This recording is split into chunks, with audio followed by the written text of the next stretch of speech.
La présentation cette semaine à Cannes des Crimes du futur de David Cronenberg, avec notamment Kristen Stewart, nous a donné envie d'évoquer la déjà conséquente carrière de l'actrice américaine en posant cette question simple, c'est qui, ou plutôt c'est quoi, justement, Kristen Stewart?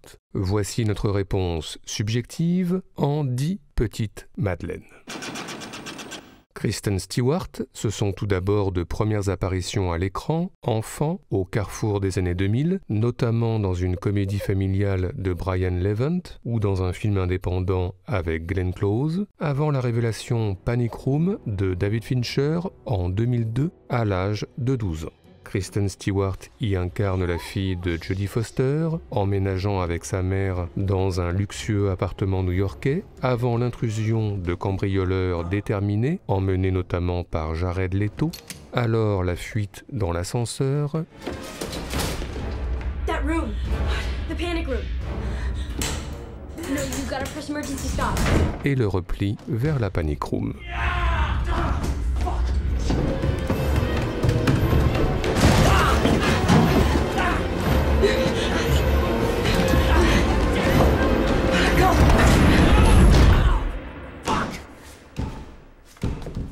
Kristen Stewart, ce sont ensuite, dans la continuité des années 2000, quelques seconds rôles, notamment dans des films fantastiques signés Jon Favreau ou signés Mike Figgis, et puis dans L'autre rive, production indépendante de David Gordon Green, un flirt impossible avec Jamie Bell en raison de pression familiale. I care about you, Chris, but I can't.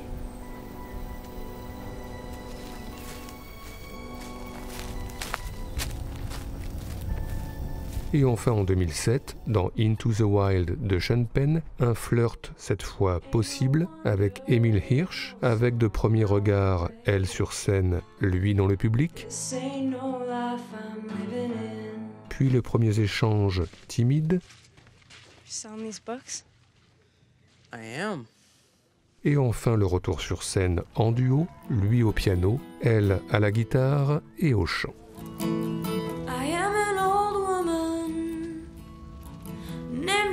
My mother, my old man is another child that's grown old.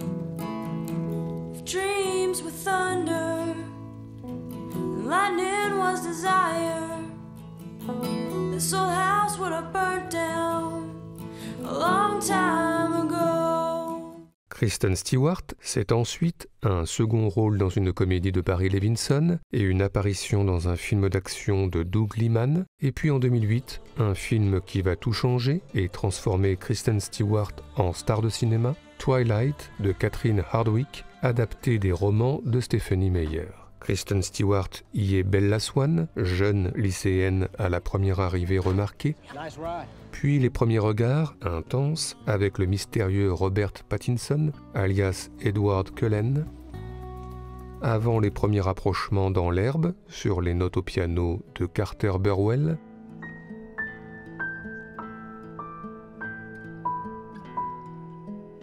et enfin en point d'orgue, dans une forêt brumeuse et ancestrale, cette belle scène de révélation, ou plutôt de confirmation, car Kristen Stewart sait, et finalement, depuis longtemps. You're impossibly fast and strong. Your skin is pale white and ice cold. Your eyes change color. And sometimes you speak like you're from a different time.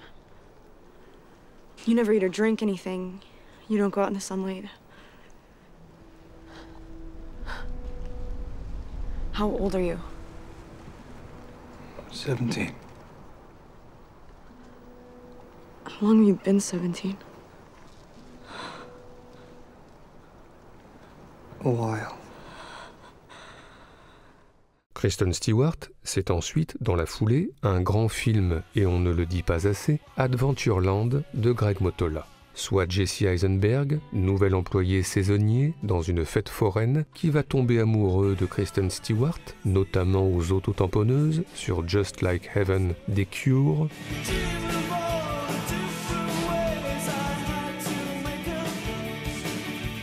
mais aussi en parallèle d'un feu d'artifice sur Don't Dream It's Over des Crowded House,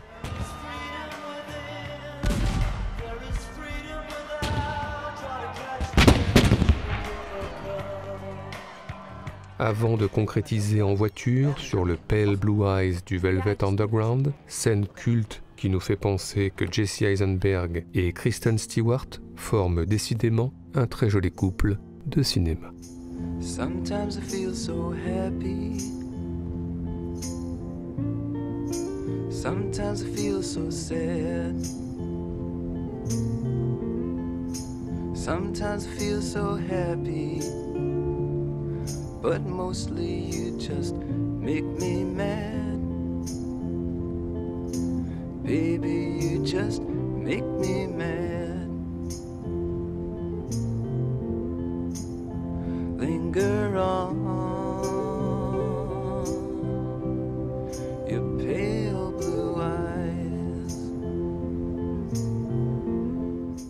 Kristen Stewart, c'est ensuite, au tournant des années 2010, le rôle d'une call girl secourue par James Gandolfini dans un film de Jack Scott, et en parallèle la saga Twilight qui se poursuit, et puis en 2010, un nouveau grand film pas si commenté que ça, The Runaways de Floria Sigismondi. Kristen Stewart y incarne la rockeuse Joan Jett, visiblement plus intéressée par la guitare électrique que par la guitare acoustique, qui va former avec Dakota Fanning, alias Cherry Curry, le groupe The Runaways, pour des prestations hautes en couleurs,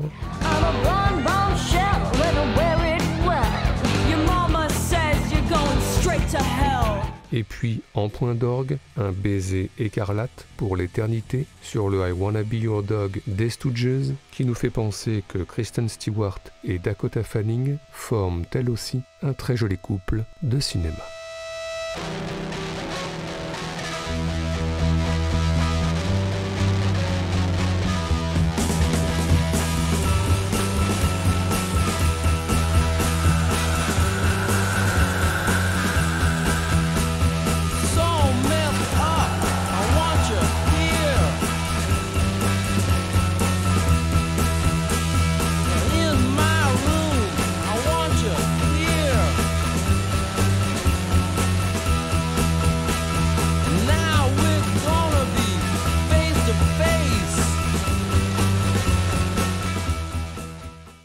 Kristen Stewart, c'est ensuite certes le rôle de Blanche-Neige dans une nouvelle adaptation du conte des frères Grimm, et certes les défilés et les publicités pour de grandes marques de luxe, mais c'est aussi un virage très marqué vers le cinéma indépendant. Déjà, elle participe à l'adaptation longtemps attendue du roman culte de Jack Kerouac, Sur la route, signé Walter Salles, où elle accompagne Sam Riley et quelques autres dans sa découverte de l'Ouest américain. Mais aussi à la même période, The Guard de Peter Settler, où elle est une surprenante GI plongée dans l'enfer de Guantanamo et qui va se lier à un prisonnier incarné par Peyman Mahadi. It was your parents. Cut the Hannibal Lecter shit. Just keep it down. Et enfin, la même année, un détour vers la France avec Sils Maria d'Olivier Assayas. Kristen Stewart y est l'assistante de Juliette Binoche, célèbre comédienne de théâtre, et l'accompagne un peu partout, au cinéma ou dans les festivals, pour rendre hommage à un metteur en scène ami,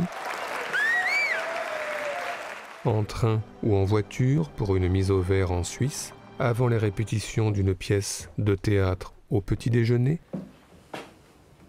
Come in. ou en balade en montagne, avant le basculement et cette scène fascinante, la disparition soudaine et inexpliquée de Kristen Stewart, laquelle ne réapparaîtra plus dans la fiction, à quand, au passage, un blow-up sur la disparition au cinéma.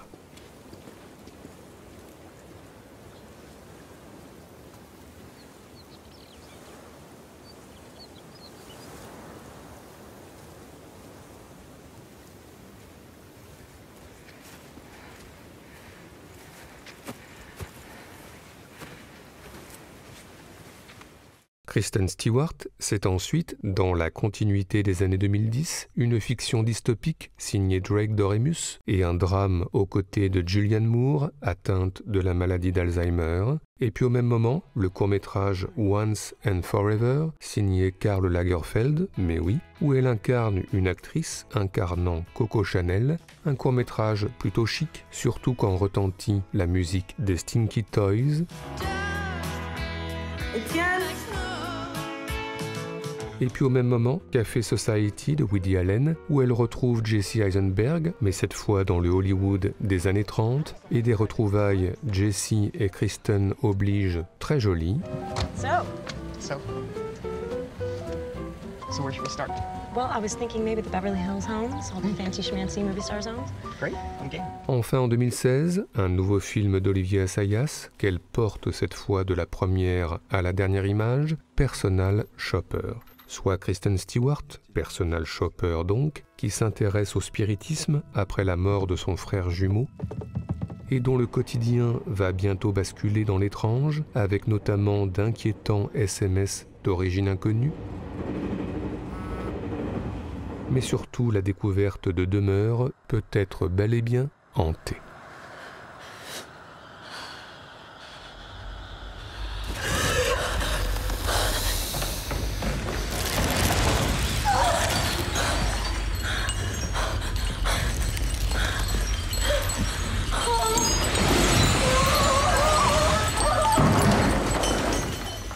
Kristen Stewart, c'est ensuite toujours le grand écart entre d'un côté la publicité pour des marques de luxe, encore et toujours, et de l'autre le cinéma indépendant, encore et toujours, notamment chez Ang Lee ou chez Kelly Reichardt dans Certaines femmes, où elle incarne dans une petite ville enneigée du Montana une jeune avocate prof à ses heures perdues.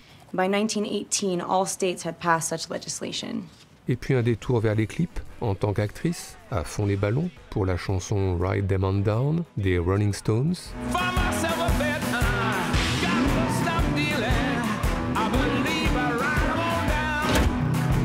Ou en tant que réalisatrice, pour Take Me to the South de Sage and the Sense.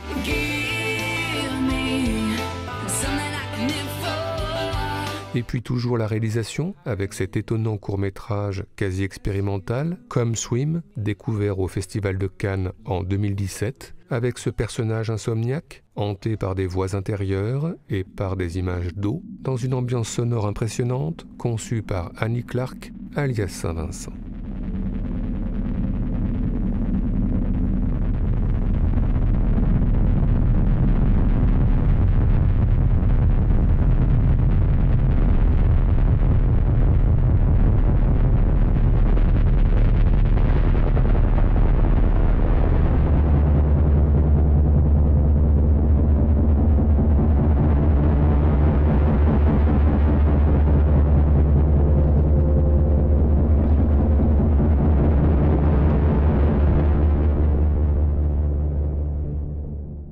Kristen Stewart, c'est ensuite un bref retour au cinéma commercial avec une nouvelle adaptation de la série Drôle de Dame, réalisée cette fois par Elizabeth Banks, et un thriller claustrophobe de William Eubank avec Vincent Cassel, et puis en parallèle, toujours le goût pour le cinéma indépendant, avec notamment G.T. Leroy de Justin Kelly, d'après une histoire vraie, où avec la complicité de Laura Dern, elle invente pour les médias le personnage d'un écrivain transgenre, G.T. Leroy donc, qu'elle incarne dans les festivals littéraires ou cinématographiques, avant l'apparition des premiers troubles identitaires.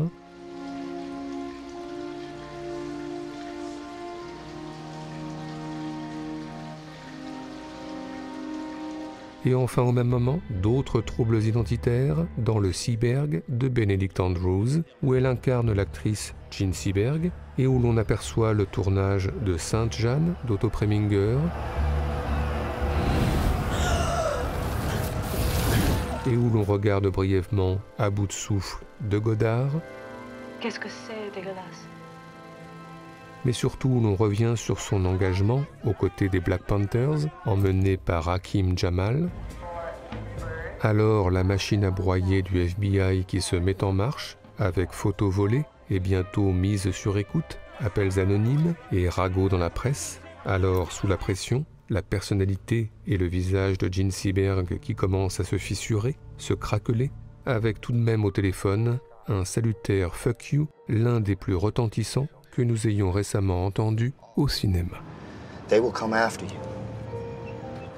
They, who's they? Who is they? Listen to me. Listen to me. They will destroy you. Your reputation, your career, your family, everything.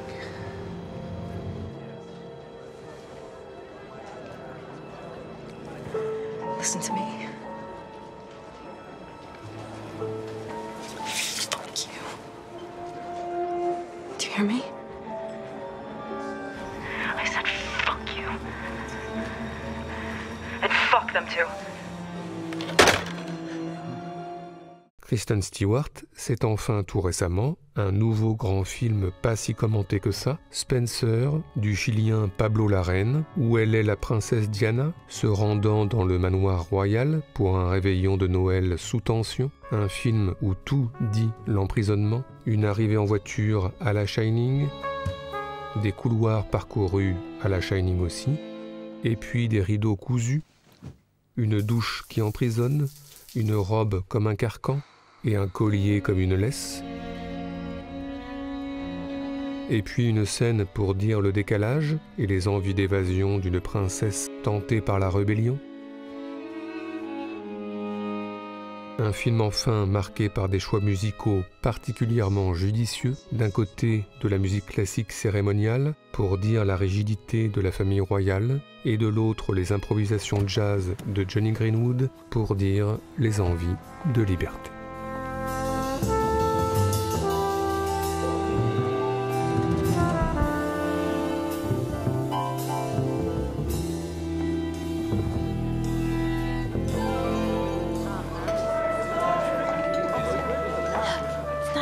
Excuse me. I'm looking for somewhere. I've absolutely no idea where I am.